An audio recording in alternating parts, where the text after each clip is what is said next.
FORA.tv. The world is thinking. In Canada today, 750,000 Canadians are on a waiting list for a procedure.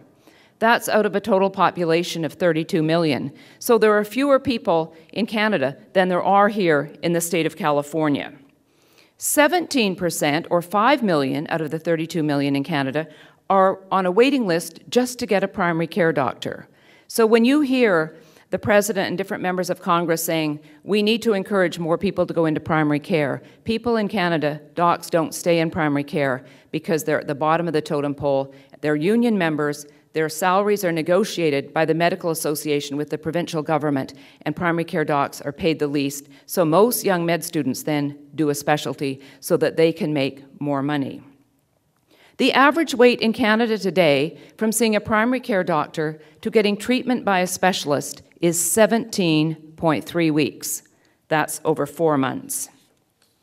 Canada ranks 14th out of 25 OECD countries in MRI machines per capita and 19th out of 26 countries in CT scanners.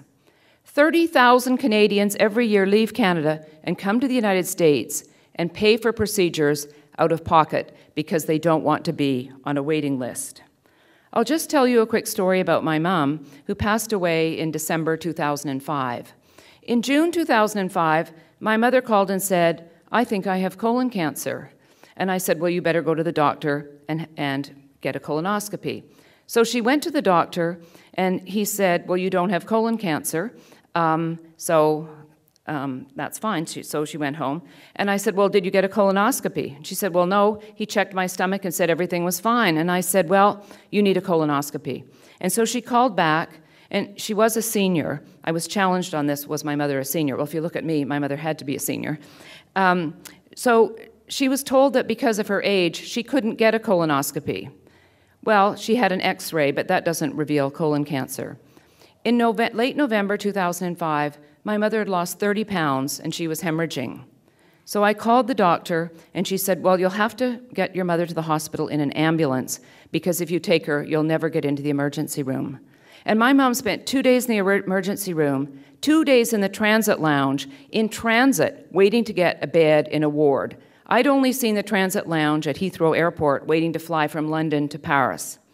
Well, my mother did get her colonoscopy, and she passed away 2 weeks later from metastasized colon cancer. But this is what happens when government sets budgets, and the older people are the people who are hurt first. But politicians in Canada don't wait. Belinda Stronach, former member of Parliament, first a Conservative and then became a Liberal, she opposed opening up the Canadian healthcare system to any private alternatives. And yet, when she was diagnosed with breast cancer, what did Belinda Stronach do? She came to UCLA, had her breast cancer surgery, and paid for it out of pocket.